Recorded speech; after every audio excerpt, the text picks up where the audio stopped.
especialização em psicoterapia clínica cognitivo-comportamental. Uma grande amiga, Mara.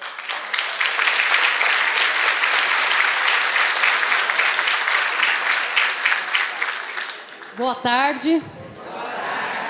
É uma grande emoção, né? Um prazer, uma alegria muito grande estar aqui nesse espaço novamente, presencial. Graças a Deus passamos por esse período cruel da pandemia, estamos aqui juntos, né? De mãos dadas, unindo os corações, para falar de temas que nos são tão caros. E hoje, para falar das ciladas...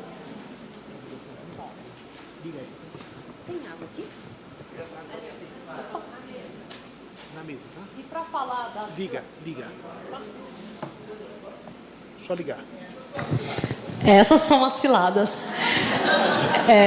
Para falar das ciladas da mente, o que nós temos que pensar? Vamos começar do início. Quando a gente vem ao mundo, a gente vem com características biológicas, traços que nós herdamos dos nossos familiares.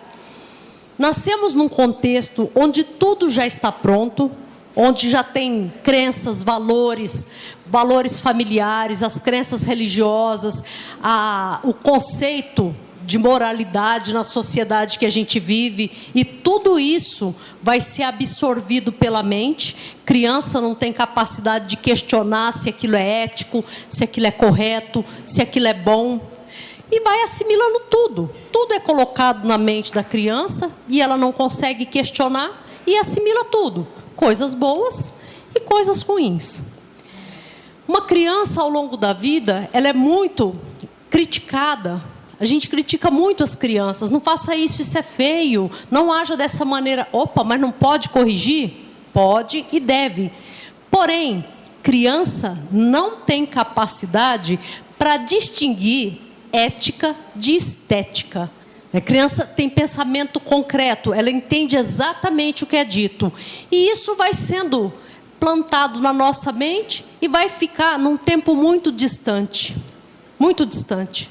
Quando a gente chega na idade adulta, a gente tem crenças, pensamentos e valores que a gente não sabe de onde vem. Nós fazemos coisas ao longo da vida e não sabemos por quê que nós fazemos. Porque a grande parte dos nossos comportamentos, a maioria é guiada por fatores emocionais inconscientes. Tá? Nossos esquemas são inconscientes. Você pergunta para a pessoa, como que você fez um negócio desses? Eu não sei. Não sei, quando eu vi já tinha feito. Assim, gente, mas como que faz um negócio? Não sei. Na hora me pareceu a coisa certa a fazer. Mas você não viu esse aspecto? Não vi. Por quê? Porque quando a gente está empolgado, apaixonado, interessado em algo, nós temos uma tendência de excluir a parte que não nos interessa, a parte que não nos convém, e amplificar, e intensificar o lado positivo. Como se a gente pegasse uma foto e recortasse aquelas pessoas que a gente não gosta, e só colocasse no porta-retrato da nossa mente as pessoas queridas. E a gente faz isso o tempo todo, com todas as situações. Quando você olha para uma droga, você esquece. Por exemplo, vamos pegar álcool, que é uma droga comum. A gente ignora que álcool causa cirrose, câncer de garganta, gastrite, esofagite, pancreatite, acidente automobilístico, violência doméstica. Isso só para citar alguns dos aspectos negativos do álcool. A gente esquece tudo isso. A gente esquece que o álcool deixa a gente suscetível a fazer coisas que não faríamos normalmente, que álcool implica em multa. A gente faz de conta que não vai ser multado. Não vou ser pego. A gente ignora todo aquele fator negativo e pensa só na satisfação, no prazer de beber, para se autorizar a beber. Quando se trata de dependência química, piorou um pouco. Por quê? O indivíduo, ele percebe, às vezes a família fala assim, mas ele que teria que estar aqui ouvindo isso. O indivíduo sabe, mais do que qualquer outra pessoa, o que se passa da pele dele para dentro. Ninguém melhor do que eu para saber o que acontece da minha pele para dentro. Ele sabe, ele tem plena consciência de que beber significa depois de um tempo abstêmio, uma recaída. A pessoa sabe disso. Mas o que ela diz? Ela cria uma crença permissiva. Eu vou tomar só um pouquinho hoje, só para ver qual que vai ser a reação. Se eu perceber que não vai dar bom, eu paro, tá? Mas como assim? Ele já fez isso 1.750.000 vezes e nunca isso deu certo. Por que agora vai dar certo? Porque agora eu estou diferente. Agora eu amadureci, agora é outro momento. Aí eu não vou tomar cachaça. Antigamente eu tomava destilado. Agora vou tomar vinho, cerveja. Vou mudar o tipo de bebida. Então a mente vai criando essas ciladas, essas crenças permissivas que nos autoriza a fazer aquilo que racionalmente nós sabemos que não funciona.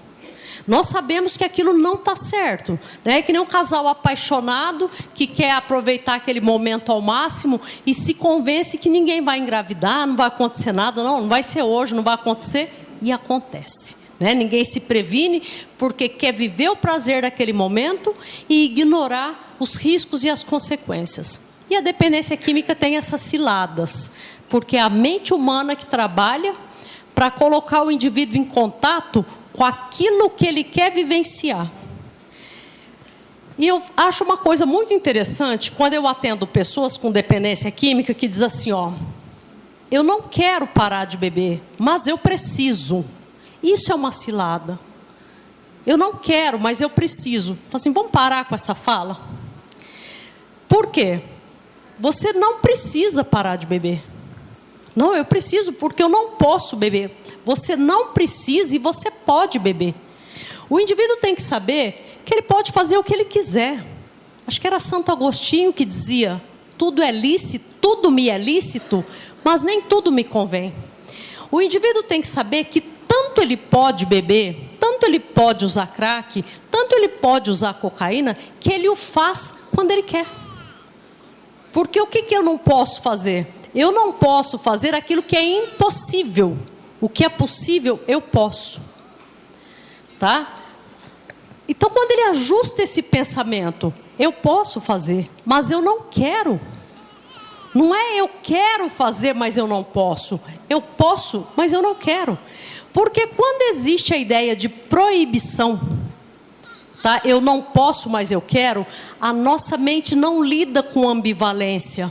A gente não sabe lidar com essa questão da dualidade. Como que eu vivo nesse eterno conflito de não querer, de não poder fazer aquilo que eu quero? Em algum momento eu me autorizo a fazer. Eu crio uma crença permissiva. Ou seja, eu invento uma mentira, conto essa mentira para eu mesma, acredito na mentira e me autorizo a fazer aquilo que racionalmente eu sei que não vai dar bom. Então é muito importante que a gente pense no que a gente pensa. Pensar sobre o que pensamos é metacognição, é uma capacidade de se autoavaliar. Só um minutinho, deixa eu tirar isso aqui, está dando calor.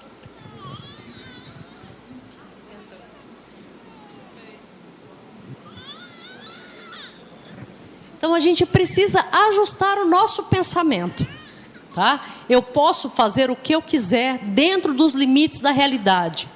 Porém, eu escolho não fazer, eu decido não fazer. Quando isso fica muito claro, por que você não vai beber? Eu não posso. É constrangedor dizer eu não posso. Quando eu digo, porque eu não quero. O indivíduo assume para si a decisão de parar. Eu não quero. E não é por imposição de ninguém, não é porque minha família não quer, meus pais não querem, minha esposa, meu marido, não é nada disso. É porque eu cheguei à conclusão de que isso me faz mal. E eu não quero mais isso para a minha vida. A gente precisa organizar os pensamentos para não criar essa ambivalência, essa dualidade. Eu quero, mas eu não posso. Porque aquilo que eu quero e eu não posso, eu fico desejando eternamente. Aquilo que eu posso, mas eu não quero, deixa de fazer sentido. Eu posso me endividar, mas eu não quero. Eu escolho não me endividar. Prefiro economizar. Então é muito importante que a gente entenda como esses pensamentos funcionam e o que eles fazem na nossa vida. Tem até que horas, Marta? Quanto tempo? 18h30. 2h45. Então, é fundamental que a gente entenda que uma pessoa que está num processo de recuperação, ela tem alguns estágios motivacionais que não adianta a gente querer atropelar. Então, alguns autores de Clemente e Prochaska, eles definem alguns estágios da seguinte maneira: o período de pré-contemplação. A pré-contemplação é aquele estado emocional que o indivíduo se encontra, que todo mundo à volta dele percebe que ele está com problemas pelo uso de drogas. E quando eu falo drogas aqui, eu me refiro a qualquer uma: álcool, tabaco, maconha, cocaína. Mas ele não percebe mesmo. Não é que percebe e está negando, não percebe. Ele não acha que aquilo é um problema. Ele ainda acha que aquilo é muito tranquilo, que ele está usando de forma recreativa e que não vai ter problema de forma nenhuma. Um próximo estágio é a contemplação. É o momento que a pessoa percebe que ela tem problema. Eu sei que isso está me prejudicando, mas eu acho que eu ainda vou aproveitar mais um pouquinho, eu ainda posso controlar mais um pouco e não preciso. Pré-contemplação. Pré-contemplação. Quando eu não vejo o problema. Depois, quando eu já enxergo, mas eu ainda não estou preparada para parar. Depois, a preparação. Aquele momento que eu reconheço que eu tenho um problema e eu começo a considerar as possibilidades de parar. Eu começo a procurar tratamento, eu começo a procurar ajuda. E esse estágio demora muito para ser atingido, porque a família, naquela ansiedade de querer ajudar, o que a família faz? Passa pano para as consequências negativas do abuso de drogas. Aquela coisa de querer proteger, aquele instinto materno, aquele instinto amoroso, aquele instinto fraterno. A gente, ao invés de ajudar uma pessoa a entrar em contato com as consequências das drogas, a gente atenua essas consequências. A gente fica tentando minimizar. Por quê? Porque a família tem a mesma característica genética do paciente. Ela tem as mesmas ansiedades, as mesmas angústias, uma sensação de que a coisa vai sair do controle se ela não fizer aquilo. E essa loucura de achar que nós temos controle de alguma coisa é o mesmo pensamento que tem o dependente químico. Ele acha que ele vai controlar aquela compulsão pela droga um dia de uma forma mágica, porque todas as tentativas, todas as vezes que ele traz para o plano da realidade, que ele coloca em ação essa ideia, ele recai. E ele faz isso várias vezes antes de procurar um tratamento. Ele já percebe que tem um problema com a droga, mas ele tenta, de alguma maneira, controlar isso. E a família percebe que aquilo que ela faz, com a melhor das intenções, de controlar o indivíduo, não funciona. Só leva para a recaída, só leva para uma discussão, só leva para um transtorno. Mas ela continua fazendo. Ela continua testando aquela tese que nunca funcionou. Ela acha que vai controlar alguma coisa. O contato com essa cilada de que não vai controlar parece um desalento. A pessoa diz assim: mas eu vou fazer o quê? Eu vou abandonar a pessoa? Eu vou deixar a pessoa fazer o que ela quer? E algum dia você impediu? Algum dia você conseguiu impedir? Então nós temos essa ilusão de controle que fica alimentando os nossos comportamentos disfuncionais. Além deles não serem úteis, eles são piores, porque parece que travam um cabo de guerra entre a família e o dependente químico, que eu vou impedir você de fazer, e o indivíduo decide que ele vai provar que ele vai fazer o que ele quer. E com isso nós temos o quê? Uma infantilização de indivíduos adultos. A gente trata adulto físico e mentalmente capaz pela ótica do transtorno. A gente trata o indivíduo pelo problema. Ai, coitado, é um dependente químico. Ai, coitado por quê? Ai, mas se eu não der o remédio para ele, ele não toma. Mas ele não está tomando por quê? Ah, ele nem sabe controlar o medicamento. Onde que ele está agora? Ele saiu. Saiu do quê? De moto. Para onde ele foi? usar droga. O sujeito pilota uma moto, ele se equilibra, ele sabe abastecer, ele sabe usar cartão, ele sabe esticar a droga, ele sabe enrolar um cigarro de maconha, que é a coisa mais difícil do mundo de fazer. E não sabe tomar um comprimido, abrir um blister e tomar aquilo com água. Então tem alguma coisa errada na percepção. Alguma coisa está errada. Porque a motivação para fazer aquilo é muito grande e não tem quem vai impedi-lo. Então é muito importante a gente trabalhar com esse conceito do amor exigente, de que eu amo você, mas eu não aceito o que você faz, mas eu sou impotente para mudar o seu comportamento. A aceitar a impotência é o primeiro passo. É o primeiro passo. Eu não tenho poder para mudar o comportamento de ninguém. Não depende de mim. Não depende de mim. Mas o que eu tenho que fazer para ajudar quem eu amo? Parar de fazer. Parar de fazer. Porque essa guerra não é sua. Essa guerra é do indivíduo e é ele que tem que lutar. Não dá para lutar no lugar do outro. Você não pode se colocar nesse papel. Essa luta é dele. E no momento que a família se cura dessa presunção de achar que ela vai tirar o indivíduo dessa situação e dizer para ele, quem se colocou aí foi você. E quem tem que sair daí é você. Minha mão está aqui, ó. Está estendida, está à disposição. Quando você quiser, pode agarrar e vir. Mas não espere que eu me atiro nesse poço para te tirar daí. Porque o indivíduo te puxa para baixo, mas não sai. Então a família começa a melhorar a relação dela com o indivíduo e a relação do indivíduo com as drogas, quando ela coloca os termos aonde eles têm que estar. Tá? O problema é seu. Você buscou isso para você. Quem tem que sair dessa situação é você. Eu estou aqui para ajudá-lo. Mas o que eu posso fazer para te ajudar? Estar ao seu lado, te dar apoio, te encorajar. Só que quem vai cuidar de você é você mesmo. E quando o indivíduo percebe que ninguém mais está infantilizando, tratando o indivíduo adulto, física e mentalmente normal, como uma criança, como um incapaz, como um coitado, a gente passa a enxergar a capacidade do indivíduo. Não tem nada de coitado. Existem, sim, casos de dependência química com outros transtornos mentais graves. Tá? Mas não é personalidade borderline, não, transtorno bipolar, não é isso não, depressão, ansiedade, não é isso não.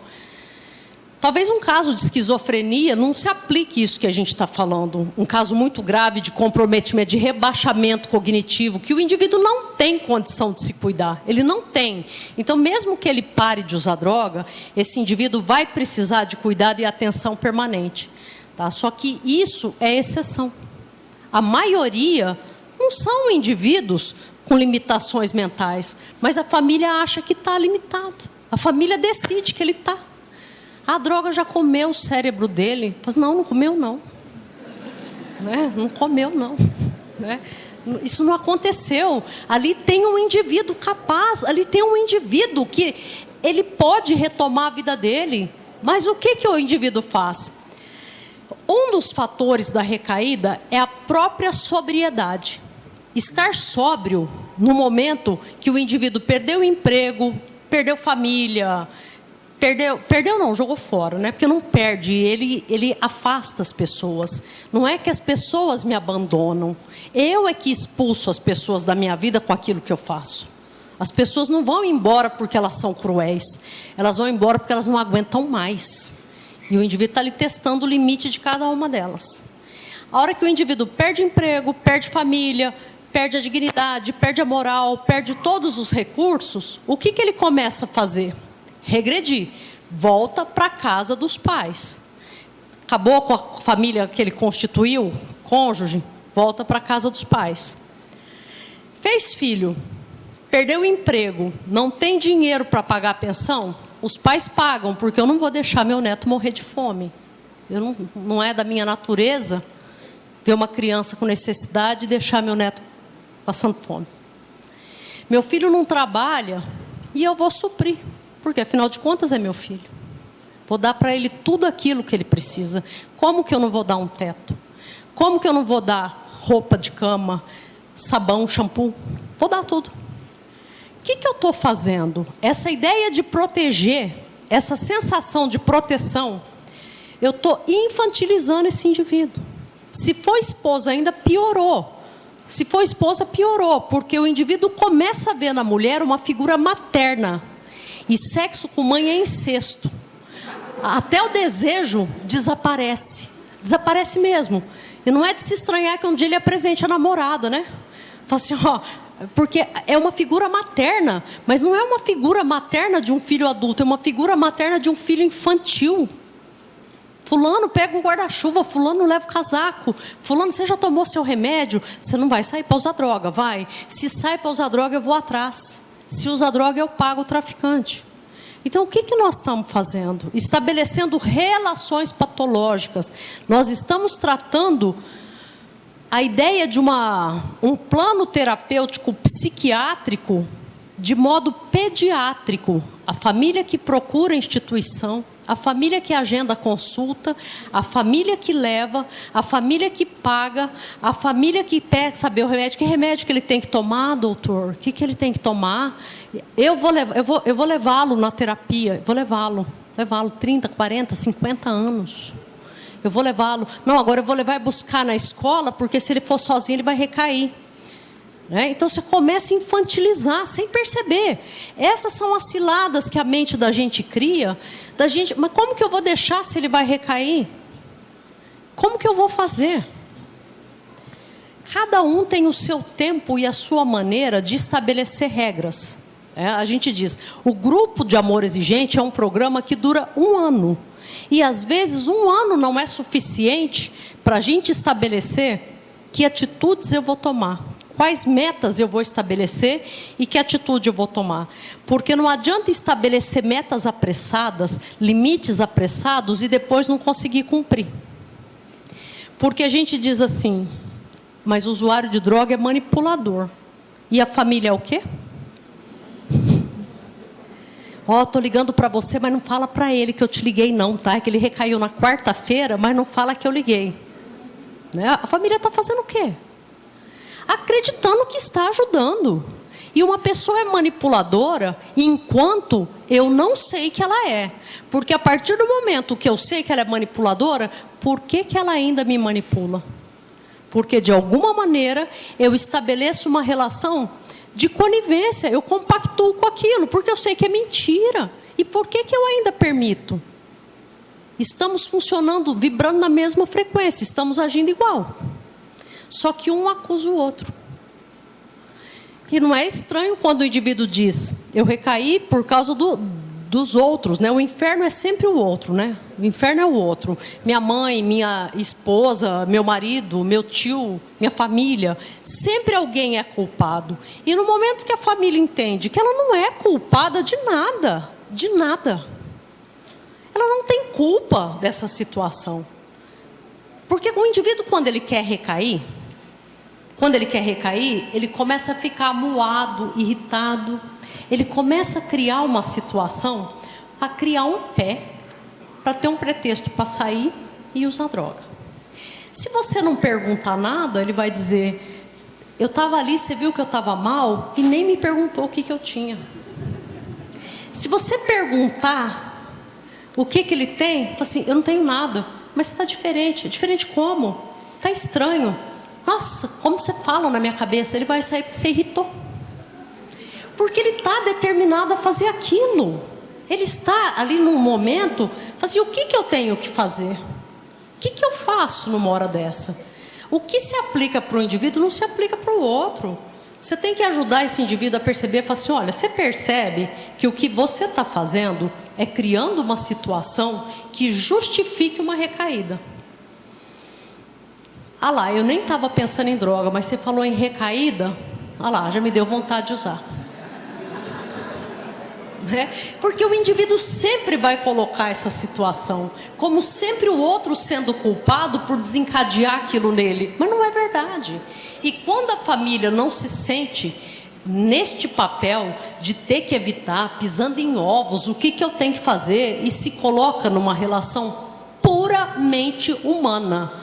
Olha, fulano, você se envolveu com drogas, você está se arruinando, e eu lamento profundamente por isso, mas não me sinto culpado. Lamento. Gostaria muito de poder ajudá-lo, mas não tem poder para isso. Então é a sua vida, são as suas oportunidades que você está destruindo. O que você quer fazer? Quer se ajudar? Estamos juntos. Quer se arruinar? Vai com Deus. Eu não sou plateia para assistir as pessoas que eu amo se arruinando e eu ficar aqui fomentando isso. Eu não posso, eu não quero. Se você quer continuar usando droga, eu não posso impedir. Mas eu também não posso me colocar no papel de espectador dessa situação. Eu não posso mais compactuar com isso. Eu não posso financiar a sua derrocada. Eu não posso. Eu não quero mais assistir. Você está me pondo para fora de casa? Não. Estou te dando a oportunidade de permanecer, desde que você pare de usar drogas, desde que você trabalhe, desde que você coopere financeiramente e nas tarefas de casa. Estou pedindo para sair, estou dando a chance de ficar. Agora, se essas condições não são boas para você, tchau. Vá viver a sua vida como você bem entende. Faça da sua vida o que você quiser. Ah, mas aí a pessoa não vai se afundar mais? Não sei. Não sei. Né? Eu não sei se ela vai se afundar mais. Eu só sei que ela vai se afundar não com a minha conivência. Que eu não vou significar 1 grama de peso no processo de afundamento. Que as pessoas que eu amo não vão se drogar com a minha permissão, com a minha conivência. Por quê? Quando o indivíduo deixa a família e volta para a casa dos pais, ele começa a regredir. Pensa, o indivíduo tem 5 anos de idade, está fazendo tudo de errado, né? Fazendo caca, você vai lá e limpa, faz arte, você descuida, faz barbaridade, se machuca, se fere, machuca a família, faz um estardalhaço. Mas ele cresce, ele estuda, ele casa, ele tem filhos, ele arruma emprego, ele se pós-gradua, ele faz o que ele quiser da vida dele. Depois ele começa a regredir, desconstrói família, perde emprego, volta para a casa dos pais, não trabalha, você sustenta e faz caca e se limpa. Então a gente infantiliza as pessoas sem perceber, sem que a gente se dê conta, a nossa mente começa a criar alguns esquemas relacionais completamente patológicos. Você infantiliza, eu não posso sair de casa porque meu filho de 38 anos apronta, ele endoida, ele faz coisas terríveis, eu não posso sair de casa. Não, ele não pode ficar em casa se ele for fazer regaço na minha casa. Não pode. Mas ele vai para onde? Para onde ele quiser. Para onde ele quiser. Porque se ele não quer conviver com as regras, se ele não quer conviver uma vida normal, ele vai ter que viver como ele bem entende. E sabe o que é mais surpreendente?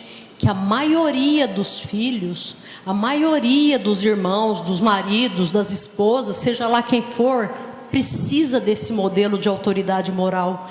Eles esperam uma família que os coloque em contato com a realidade, que os tirem dessa espiral de decadência que eles entram. Todos nós queremos que alguém nos diga onde nós estamos errando. Todos nós queremos que alguém chegue, não com o dedo na cara para fazer acusações, mas que diga, eu não posso compactuar com isso. Eu não posso. Imagina se eu chego para alguém e digo assim, ó, nossa, eu estou pensando em roubar um banco. Vamos? Fala assim, não, pelo amor de Deus, eu não quero que você roube. Mas também não fala nada. Ou então fala assim, não, eu não vou contar nada para ninguém, fique em paz. Né? Eu não vou, mas eu não vou contar nada para ninguém. Ou então eu posso pilotar o carro de fuga também, se precisar, para provar que eu sou seu amigo. Né? Não, eu preciso de alguém que diga que você ficou louca. Se você for roubar um banco, eu vou te denunciar. Mas você não é meu amigo? Justamente por isso. Né? Não, mas eu te contei porque eu confiava em você. Não, eu não vou permitir que você faça isso. Agora eu tenho conhecimento do que você faz, então todo mundo, no fundo, espera alguém que nos proteja. Agora, se eu tiver determinado a fazer, não tem quem me impeça. Mas você vai saber que o que você podia fazer para impedir, você fez. Então, quando a gente trata de família, a gente tem que pensar: o que eu pude fazer, eu fiz. Eu não permiti que o mal se criasse. Eu não permiti que a coisa tomasse essa dimensão. Agora, se o indivíduo escolhe o erro, se ele quer viver isso, ele que pague o preço. E quando a gente faz isso, não é abandonar quem a gente ama, não é ser cruel, não é ser uma pessoa ruim. É deixar que o indivíduo experimente as consequências do que ele está fazendo. Que é a única forma que ele tem de reconhecer e se motivar para sair daquilo. Existem pessoas que não querem parar de usar drogas e não querem se recuperar? Sim. Mas a maioria quer parar. A maioria quer algum exemplo que tire dessa condição, o colocando em contato com tudo isso. E o amor exigente existe para ajudar a família a saber o tempo de se preparar para colocar as regras. Se eu não sei o que dizer, se eu não estou pronta para dizer quais são as regras, não diga nada. Não diga nada. Aquilo que foi dito a vida inteira não funciona mais. Pode parar de falar. Não está dando mais certo. Aprenda o que pode modificar. Tenta outras possibilidades. Só diga o que você vai fazer a hora que você tiver certeza que você tem condições emocionais de sustentar isso. Para não correr o risco de se tornar mentiroso. Falar que vai fazer e não fazer. Então a família precisa dessa preparação. A família precisa desse tempo. E o grupo existe para isso. O grupo está aqui para ajudar cada um a mudar o conceito, a repensar que aquilo que a gente está fazendo com a melhor das intenções, acreditando que é o certo, vai demorar 10, 20, 30 anos para esse indivíduo se arruinar completamente e a gente não ter ajudado em nada, só ter alimentado aquela situação. Então, quando a gente se salva, quando a gente se tira dessa situação e coloca toda a responsabilidade pelas escolhas no colo da pessoa, ela tem uma probabilidade infinitamente maior de se recuperar. Tá certo? A gente tem que pensar, estudar, analisar, procurar diferente, fazer diferente. Tá joia? Uma boa tarde para vocês e muito obrigada.